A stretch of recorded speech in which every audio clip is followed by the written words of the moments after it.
What's up, everybody? RevSauce9. So, real quickly, a lot of you are not subscribing to the channel. A lot of you are not really watching the video or taking in my opinion. A lot of you are only watching 30 seconds and clicking off.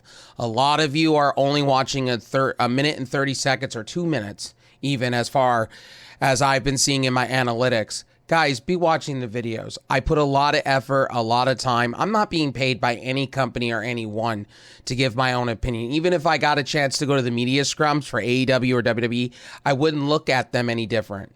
It wouldn't change me, and I'm not being paid by anybody or anything to be for my opinion to be changed or anything like that. I'm giving you purely my opinion. I'm not being paid for doing my videos. I'm not getting any ad revenue. I'm not getting anything. You guys come over to my Twitch, my Kick, my Trovo. That's where I'm getting paid. For you guys watching my game streams, I'm not getting paid talking wrestling and doing news videos and giving my opinion on gaming on YouTube. I'm getting it by watching my ads and stuff on Twitch, Kick, and Trovo and Beam, man. So, I just got to be transparent with a lot of you because you guys think I'm so-called an AEW fanboy, and then sometimes you guys think I'm a WWE fanboy. To be honest with you, I just review these shows because I like wrestling. I like the wrestlers that are on it. And, I've come to enjoy all shows. For instance, AEW Rampage from last night, 9/27/2024. I enjoyed the show. I'm probably one of a niche audience of people that watch Rampage. Rampage may be going away, and it's kind of sad because Rampage is not a bad show. It reminds me of Sunday Night Heat. And yes, when I was a kid, I used to watch Velocity on TNN. I used to watch Sunday Night Heat on MTV. I used to watch those things before a pay-per-view because I enjoyed those things. I'm not just one of those wrestling fans that just watch one thing. I watch loads of things. And I like hokey pokey things. I like CZW. I liked ECW. I liked Wrestling One Security X or whatever it was back on MTV where Tyler Black debuted and then went to Ring of Honor and then Samoa Joe, NWA, TNA. So excuse me, I'm snorting today because my allergies are all over the place. But let's get into this today. Layla Gray of Top Flight. They added a new member recently with Leo Rush and Action Andretti. That was pretty cool. We had Malachi Black and Buddy Matthews with Brody King defeating Leo Rush and Action Andretti. Top Flight with Layla Gray. Look, they are doing things to make Top Flight better. Top Flight's been a mess. They've been trying to fix it, get the right cast of people. So I like it. I like the House of Black getting a win here on Rampage. I know it's Rampage. I get it. I hear you. I feel you. The House of Black should be on the A or B show.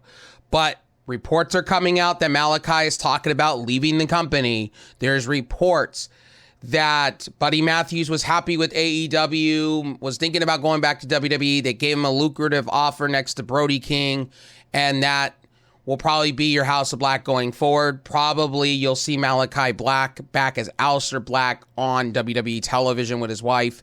Again, like I said before, I think Malachi Black has been a little misbooked and a little bit all over the place, but Malachi Black said he didn't want to be a singles competitor. He wanted to work and be part of a faction. So Tony Khan has booked him the way he wanted. It's just, unfortunately, the way people see it, it's not cool. So it is what it is when it comes to those things, but I do like House of Black. Saraya also got re-signed for another year. She said she's doing short-term deals to see where she's at in her career. Again, they showed off the stuff with her and Jamie Hayter. Again, somebody in the YWC, IWC said nobody's going to remember Jamie Hayter in 6 months. I do.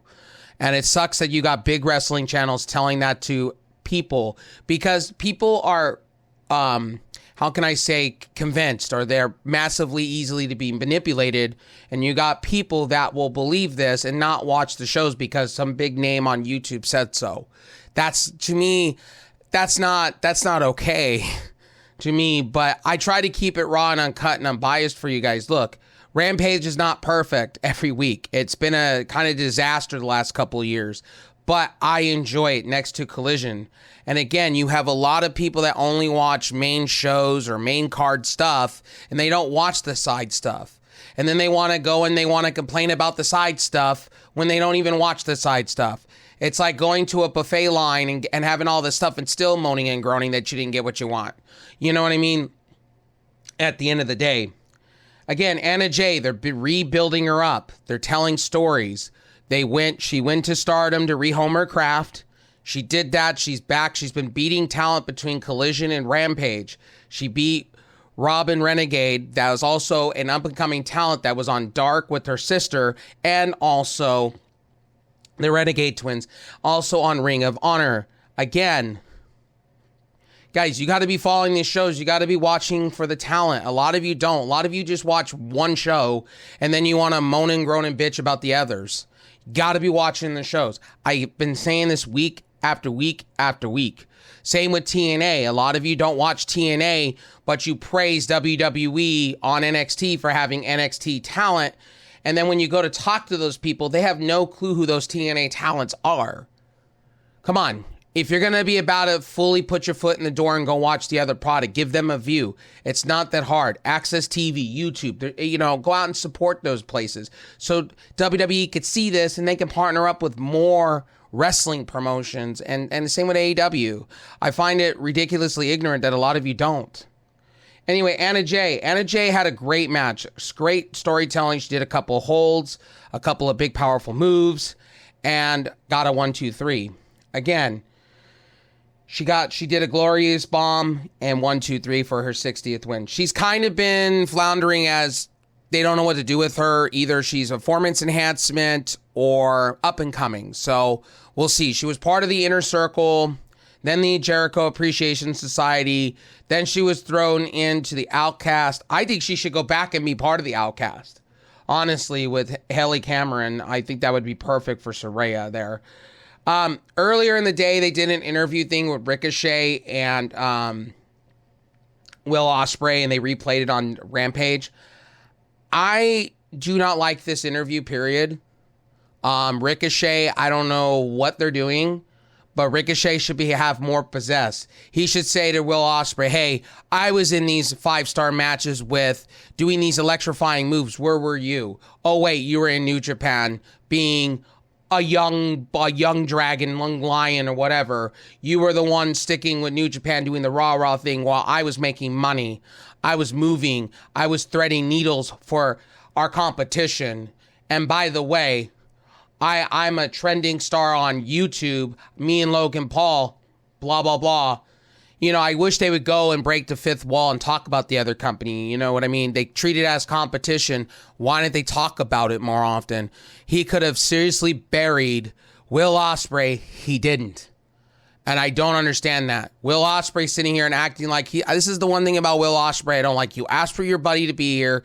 He shows up here and you're acting like, oh, well, he needed to have a match. No, he needed to build himself up before having a match with you. Like, let's keep it a buck. Let's stop this bullshit here. Everybody wanted him in AEW as far as the wrestlers there did. He's now there. They should put the belt on this guy. Will Ospreay should lose. Seriously, you sign this guy for almost 7 figures. You need to put him over at this point. Again, I did not like the interview. I thought Ricochet should have buried Will Ospreay where he belongs. You're treating Ricochet like a deer in the headlights sometimes when he's speaking. He can cut promos. He cut promos in Lucha Underground. He can cut promos. People only talk about his WWE stuff, but they don't talk about the other stuff behind him when he was Prince Puma, when he was Ricochet in New Japan. He was cutting promos. He was doing the best work of his life. When he went to WWE, yes, there were some things that were great. Not everything with Ricochet was beautiful in WWE. And there was a lot, yes, he got handed mid-card titles. Whoop-de-fucking-do. I want him to have big titles. I thought when he went to WWE, they would treat him kind of like a Rey Mysterio-esque, where they do give him the heavyweight title. They did not have any faith in him. And Triple H did not really have any faith in him. And now you're giving him the platform. Here he wants to be a champion. They better put him over. I tell you on Wednesday, if they don't put him over or they do some hokey-pokey fuckboy shit, I'm going to be a little annoyed because AEW is well known for doing that. Anyway, Sanosuke Kadeshita here defeats Angelico. Again, Shinsuke Kadeshita, I butcher his name all the time, just like Shinsuke Nakamura. I apologize for that. I thought this match was great for 8 minutes. Both of these people, like, Angelico's another one that's a high flyer that was really, really good with H2O when they were in Dark and stuff like that with Jack Evans. And I thought they never got a chance to light of day. They should have been a tag team and been dominating in the tag team division a long time ago. But they released Jack Evans because Jack Evans had not nice things to say about Tony Khan. Kaneshige Oteshida, look, at the end of the day, this guy is the real deal. I don't know why he's not even on Rampage. This is some things that I question on things, but he's getting victories. He was great in the G1. Give this man the Intercontinental belt. I think he should destroy Okada. Just destroy him. Be done with it. Okada's been a joke. He's been literally not even defending the title. Kaneshida could literally defend that title all the time. And give him a reason to love the United States and give him the belt, what he deserves. The Acclaim. This is where I went, rolled my eyes. Defeated, my bad. It's late night. 5 a.m. I'm reviewing this. Jobber talent, again. Why, Tony Khan, why do you do this all the time? Again, this is a pre-taped from the week prior. This is not even at U.S. Open, at Grand Slam, Arthur Ashe. It's not even being pre-taped there. This is recorded a week ago. This is things that are not okay with me. If you're going to have your shows under the lights, do the same for all shows. Not just to do it for all. Have it under the lights, pre-taped. I don't care. Do the same thing with Ring of Honor. You're having it as a traveling brand. You record it between shows. You make people sit there for 3 to 4 hours. Give a reason. Make it a super show. Record these and move on. Willow Nightingale defeats Taya Valkyrie. This was pretty much a pay-per-view style match. They both went back and forth. A couple Samoan drops, a couple of bombs, knees to the head. Taya Valkyrie looks so good. Taya Valkyrie has been so buried within purgatory because of her comments and what she said. I think it's ridiculous. I think, because what happened with the boys and, again, Dalton Castle, I think it's ridiculous that she's been put in purgatory, and the way she said something to do with Diana Peraza coming in, I think it's ridiculous. Tony Khan, please push Taya Valkyrie. She is better than Willow Nightingale. Willow Nightingale I like, but you're booking her like she's main event talent, and I appreciate she's main event talent, but give everybody else the rock every once in a while. Give Diana Peraza, Thunder Rosa. I know Diana Peraza and Thunder Rosa were on the B show having Texas death matches and things like that, but at the end of the day, give these people this is where I think they should separate the women's belts, have the TBS on one, have the women's belt on another, and have 2 different divisions. I think it would be perfect. They have 2 women's belts separated between the 2 and just be done with it. And then, maybe you could have them flounder off into Ring of Honor. They have 2 belts there. You can, Taya Valkyrie should be going against Athena at this point. I don't understand that logic on Ring of Honor television, why she's not. And that ended the night. To be honest with you, this was a C-average show. The Acclaim and MXM, they were calling them Maximum Male models. They were taking these isms. I am not a big fan of Matt Caster like I once was. Max Caster has gone down in levels of at first I was like, okay, you're gonna be the next coming of Ruthless Aggression John Cena. Now I kind of just go, Max Caster, are you drunk when you're fucking coming up with Anthony Bowen should be on his own. Anthony Bowen should be managed by Billy Gunn, and he should be going up the card. He does not need Max Caster. I am a huge fan of, and they should bring Darian Young in too and have them two going and fighting for championships. This Acclaim shit is not working like it once did. Max Caster should just be released by the company. I'm not a big fan of Max Caster. I used to be. And it's just, it's dead. It's awful. Anyway, my opinion is this is a literally a 6.0, 5.0. You can go either or. C+. This show wasn't bad, but it was average. The 2 matches here that were pay-per-view was Angelico and Kaneshige Oteshida here. And Anna Jay was good. And then I would say Willow Nightingale's good. But you're putting these guys on an hour show like a Sunday Night Heat, and, really, to be our velocity here, you should put more effort into the show, because if you're going to put top-tier people here and you're going to have it pre-taped, you got to do better than that. And I hopefully with Shockwave coming to FS1, hopefully Fox gets some say and they do some things with that, because Konosuke Ateshita could be a world heavyweight champion literally easily. Taya Valkyrie, women's champion all day, and Anna Jay's looking real good, honestly. Put her up with Saraya. It's Saraya renewed. You should put her with Saraya and redo the Outcast with that. Maybe you do the Outcast and maybe you bring in Thunder Rosa behind that.